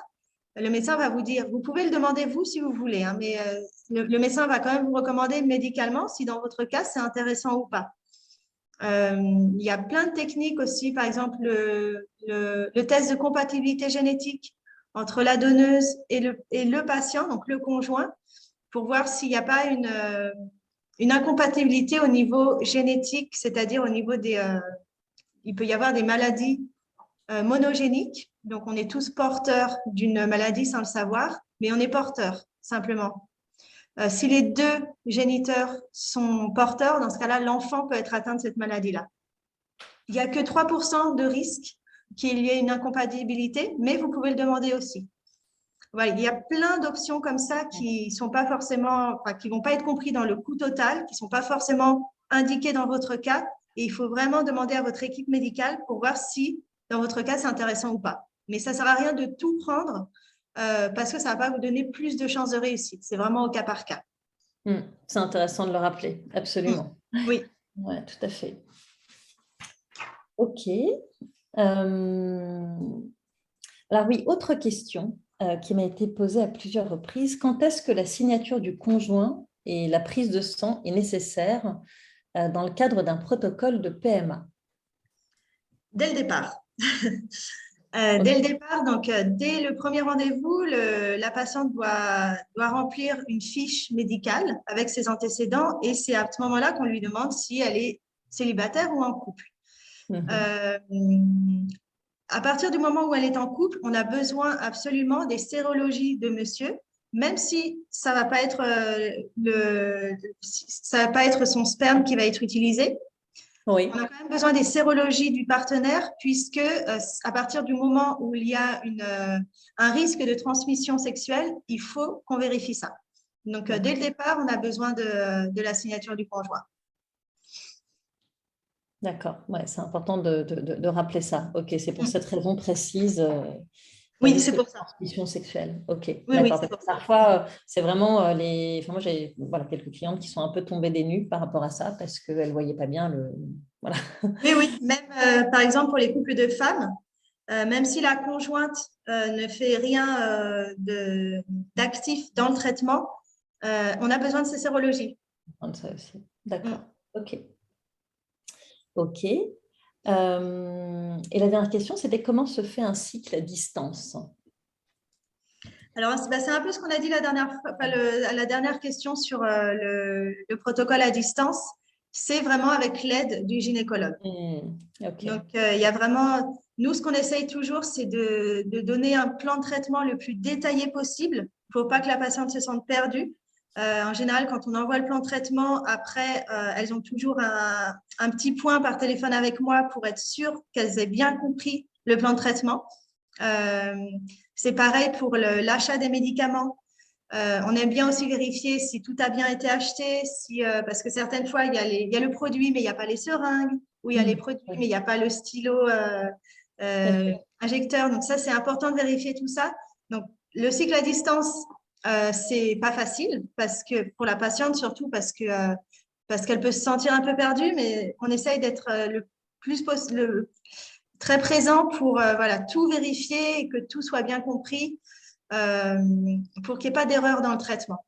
C'est hyper important ce point-là que tu soulèves, effectivement, de vérifier le plan de traitement, de faire un point sur les médicaments, parce que moi, j'ai eu des clientes pour qui ça a été compliqué et qui sont retrouvées à appeler la clinique un peu en panique, voilà, 2 heures avant de prendre le traitement ou se rendant compte qu'il manquait une seringue ou quelque chose. Et donc, ça, c'est vraiment un service super d'apporter ça, voilà, en termes de suivi. Parce que je pense que ça rassure beaucoup, surtout quand c'est la première fois, quoi, tout simplement. Oui, c'est ça. Bon, il y a des patientes qui ont déjà fait des cycles et qui savent comment ça se passe. Ils sont très aguerris. Voilà. Voilà, oui, une injection. Mais c'est vrai que quand c'est la première fois, quand il faut faire des mélanges entre plusieurs hormones, ça c'est un peu plus compliqué. Alors bien sûr, il y a des tutos sur YouTube, hein, mais quand même c'est bien de faire un point, d'être sûr que la patiente ait bien compris, parce que ça joue beaucoup sur les résultats. Donc voilà, c'est important d'être là et puis d'accompagner au mieux quand c'est à distance. Ok. Eh bien, je crois qu'on a fait le tour des questions. Enfin, en tout cas, de mes questions, mais j'imagine qu'il y en a peut-être dans le public. Oui, alors j'ai déjà vu une question qui est plus pour le docteur. Alors, je vais la lire. Après 2 échecs de Phylixie avec don d'ovocytes, une opération des myomes, qu'est-ce qui est recommandé pour avoir plus de chance lors d'une 3e FIV? Donc là, effectivement, on parle d'échec d'implantation parce qu'on a fait 2 transferts. Un des examens que j'ai expliqué avant, donc regarder la cavité utérine, c'est déjà fait avec la résection du fibrome. Donc, ça dépend de chacun en concret, mais probablement, moi, je recommanderais de amplier les examens, donc de regarder s'il existe un risque plus élevé pour avoir une thrombose. Si ce n'est pas facile de réaliser, donc ajouter traitement avec l'Ovenox et ou aspégique. Regarder aussi les aspects immunologiques, donc faire le matrice lab. Aussi, je recommanderais de faire le endométrio donc pour regarder la fenêtre d'implantation surtout, mais aussi l'endométrite chronique. Et si on a encore des embryons congelés, donc on recommande de commencer avec ces examens-là. Si on doit recommencer pour faire un cycle de stimulation pour avoir des embryons nouvelles, donc je recommande aussi regarder la possibilité de faire les DPI. D'accord, très bien. Le transfert. Ok, alors on va passer à la session questions-réponses. Donc là, on a eu notre première question. N'hésitez pas à laisser les questions sur votre onglet. Alors normalement, c'est au bas de l'écran. Vous avez questions-réponses ou chat. Donc, comme vous voulez, on répond aux questions en direct. Alors moi, j'avais eu une question d'une patiente, mais un message privé, qui me demandait à partir de combien de FIV il faut penser au don d'ovocytes. Ça, c'est une bonne question. C'est une décision très personnelle. D'accord? Ça dépend de l'âge de la patiente. Donc, normalement, nous recommandons l'âge maximum pour essayer avec les propres ovocytes 43 ans. Et ça dépend de la réserve ovarienne, de combien des ovocytes qu'on peut obtenir avec chaque cycle. Ça dépend de combien des embryons on a obtenu dans chaque cycle. Et je pense le plus important est que ça dépend de ce que souhaite faire la patiente ou le couple. Parce qu'il y a des patientes qui ne peuvent pas s'imaginer de changer pour les dons d'ovocytes, donc qui souhaitent essayer oui, faire le traitement avec leur ovocyte. Donc là, on peut aussi essayer de faire le traitement avec la régénération ovarienne avant de changer. Il y a des autres patientes qui, après 2 ou 3 FIV, me disent donc, je suis fatiguée, je ne veux pas continuer avec ça. Donc là, on pense déjà en changer pour le don d'ovocytes. Vraiment, ça dépend toujours de beaucoup de facteurs. Et pour vous donner un nombre de cycles, donc moi, je pense, dépendant de l'âge, mais si on a 39, 40, 41 ans et on a déjà fait peut-être 3 FIV, ça peut être un moment pour changer. D'accord? Si je peux me permettre juste une petite précision par rapport à ça, alors c'est plus l'œil de la thérapeute peut-être, mais c'est effectivement ça peut prendre du temps en fait de cheminer vers le don d'ovocytes. Il faut se laisser ce temps si on n'est pas prête. Et parce qu'il me semble quand même que c'est important d'être OK avec le protocole dans lequel on s'engage et que ça participe aussi d'une façon peut-être moins rationnelle à la réussite du protocole. Donc voilà, ça peut prendre du temps de se faire à l'idée qu'on met un peu de côté sa génétique, enfin on met même complètement de côté sa génétique et on accepte le coup de main d'une autre femme. Et il ne faut pas hésiter à prendre ce temps. Exactement. Oui. Moi, je dis toujours que le traitement avec le don d'ovocytes, on peut le faire jusqu'aux 50 ans. Mais une fois qu'on a changé, donc retourner pour les propres ovocytes, c'est plus difficile. Donc, on doit prendre du temps pour prendre cette décision. C'est compliqué. Hein. Oui, surtout que le temps ne presse plus pour le don d'ovocytes. Avec la FIV, à partir de 40 ans, là, il faut vraiment pas perdre de temps si on veut utiliser ses propres ovocytes.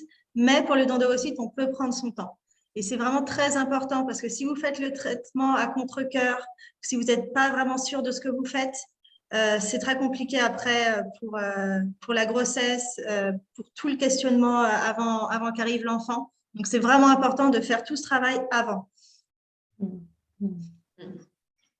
Alors, on a une autre question. Après mon échec en FIV-DO, mon gynécologue me recommande de voir un cardiologue. Pourquoi?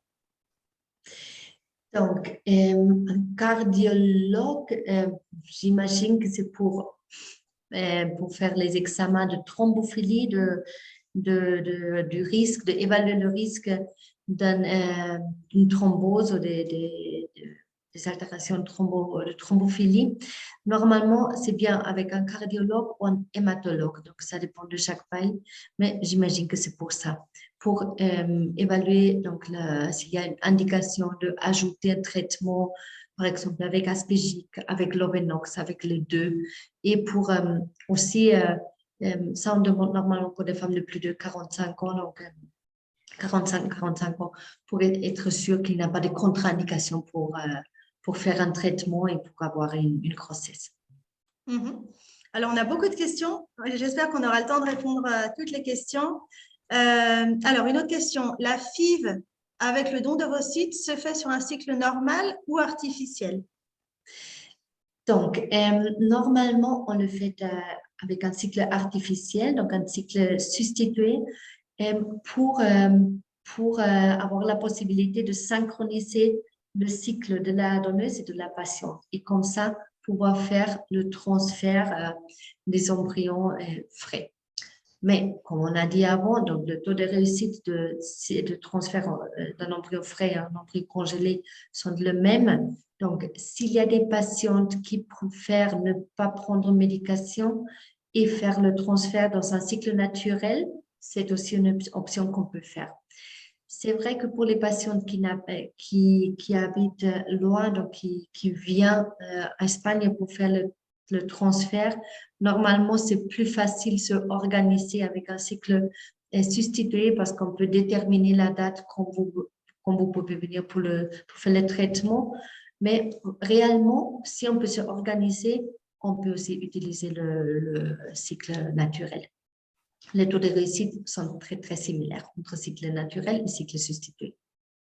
D'accord. Une autre question. J'ai 42 ans et je voudrais vraiment utiliser mes ovocytes. Que faire?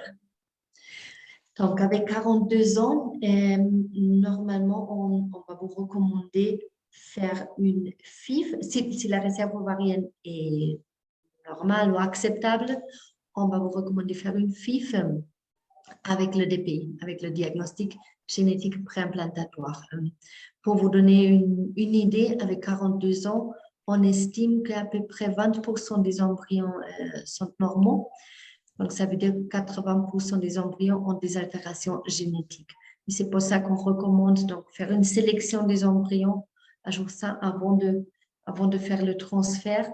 Donc, pour augmenter le taux de réussite, si on arrive pour faire le transfert, et en même temps pour avoir l'information génétique sur les embryons. Donc, mon recommandation dans ce cas-là est faire une FIV avec PDI. On a l'option de faire plusieurs cycles pour accumuler les embryons et comme ça faire la part génétique seulement une fois. Ça, c'est un peu plus économique. Et donc, c'est une décision financière réellement. Mais oui, le DPI, moi, je vous recommande pour vraiment avoir l'information génétique et vraiment augmenter le taux de réussite si on arrive à avoir le transfert. OK. Alors, une autre question.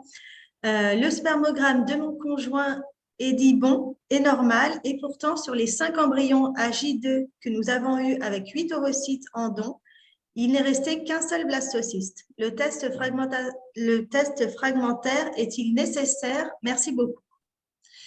Donc, dans ce cas-là, on a eu 8 ovocytes, 5 fécondés. Donc, ça, c'est un taux de fécondation, je pense, normal. D'accord? Normalement, on pense, dans les laboratoires de bonne qualité, on pense qu'à peu près 50 à 60% des ovocytes fécondés, donc des embryons à jour 1, arrivent à jour 5. Donc, si vous avez eu 5 fécondés, on doit penser qu'on va avoir 2 à 3 blastocystes. Donc, c'est vrai qu'avec un seul blastocyste, donc le taux est un peu plus bas. Et dans ce cas-là, oui, on va vous recommander donc remplir un peu les examens sur le sperme. La recommandation est de faire le test de fragmentation de double chaîne.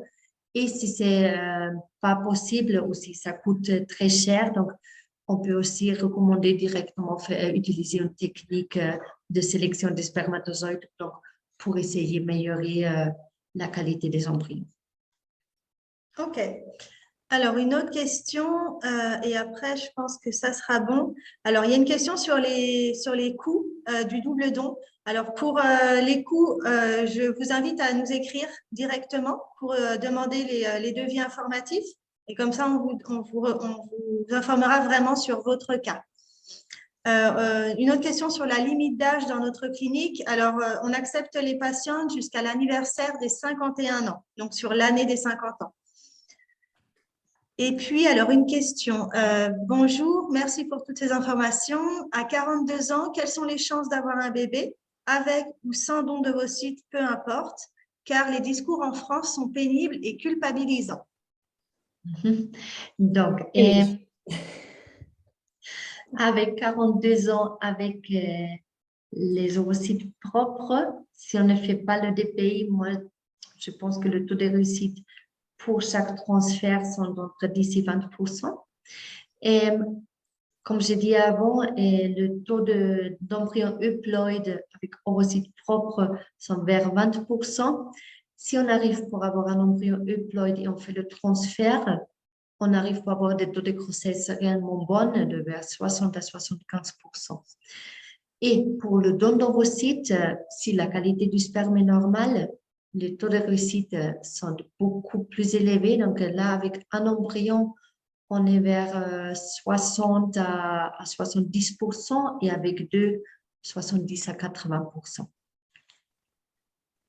Oui. Est-ce que, Alice, tu veux nous dire quelque chose sur le discours culpabilisant des Oui, médecins? voilà, c'est une spécialité franco-française. C'est assez déplorable. Et ben, je dirais que c'est un autre avantage d'aller faire son parcours de PMA à l'étranger, notamment en Espagne. C'est que ce n'est pas le même regard qui est porté sur votre âge. Et je dirais que c'est probablement plus confortable, voilà, et que ça fait aussi partie peut-être des atouts des parcours de PMA à l'étranger. Voilà. Très bien, mais je pense qu'on va finir là-dessus. On a beaucoup de remerciements. Merci à toutes d'avoir participé à ce webinaire. Ah, il y a une dernière question. Je prends une dernière question. On a le temps? Oui. Pour moi, c'est bon. Je sais pas pour vous. Le spermogramme de mon conjoint indique asténonécrosospermie. Il a 51 ans. Est-il utilisable pour une FIV? Donc, dans ce cas-là, ce qu'on va recommander est faire minimum un autre spermogramme pour vérifier si cette altération persiste. Normalement, s'il y a des altérations, on va recommander faire minimum de spermogramme.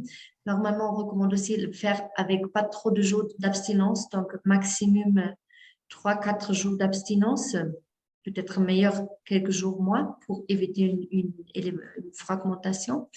Et après, ça dépend de chaque couple. Donc là, on va vraiment parler avec les biologistes, avec le spermogramme détaillé, et il peut nous donner les indications que si on va recommander donc l'utiliser ou recommander utiliser le sperme d'un donneur. D'accord? Donc, dans chaque cas, on doit personnaliser.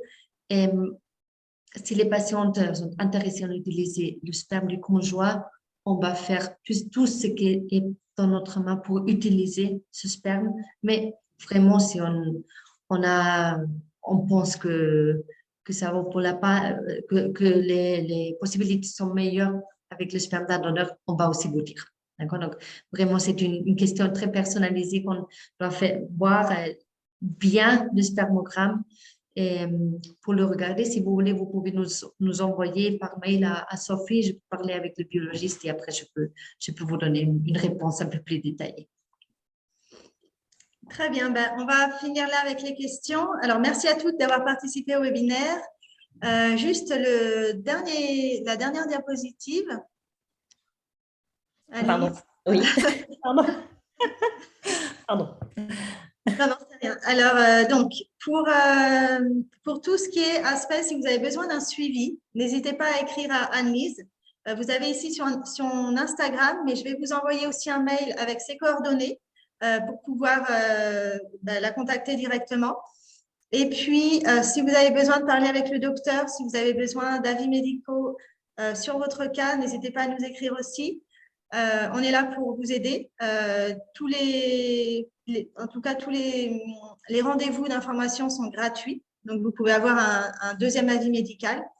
On offre aussi des journées d'information le samedi 21 mai prochain. Donc, vous pouvez vous inscrire pour avoir une consultation un samedi. C'est peut-être plus facile pour vous si en semaine vous n'êtes pas très disponible. Est-ce que Anis, tu voudrais rajouter quelque chose? Oui, je veux bien faire une petite annonce parce que en plus de mon accompagnement personnalisé, je propose aussi des ateliers qui sont destinés au quadra. Et voilà, j'en ai un qui va se dérouler le samedi 21 mai, qui s'appelle Parents à 40 ans, qu'est-ce que ça change? Et c'est vraiment un atelier qui vous donne une vision d'ensemble sur tout ce qui fait la richesse et la complexité de la parentalité tardive. Et ça peut être intéressant de se projeter un peu, voilà, même si on en est qu'au stade d'essai bébé, si on est dans un parcours, de savoir que la parentalité tardive, ça peut être très chouette. Donc, c'est un atelier vraiment déculpabilisant, qui n'est pas là non plus pour vous vendre du rêve, voilà, on aborde aussi un peu les points de vigilance, mais on met bien en avant les atouts, parce que finalement, votre âge qui est pointé du doigt, voilà, qui peut inquiéter, etc., quand vous êtes dans ce parcours, ça peut être vraiment un atout pour la suite, et c'est bien de le savoir. Donc, je serai en live ce soir sur mon compte Instagram pour présenter ces ateliers. Voilà, n'hésitez pas à me rejoindre ce soir à 21h. Très bien, parfait. On a une question sur nos journées d'information du 21 mai. Vous allez toutes recevoir un mail, tous les participants, pour ces informations. Voilà, donc merci à toutes les deux pour ce webinaire. C'était très intéressant. Merci beaucoup. Merci, Dr. Spies. Merci, Sophie. Merci, Anne-Lise. À très bientôt. Voilà, et puis merci à tous les participants. Exactement. Merci à vous. Bonne journée. Au revoir. Au revoir. Au revoir.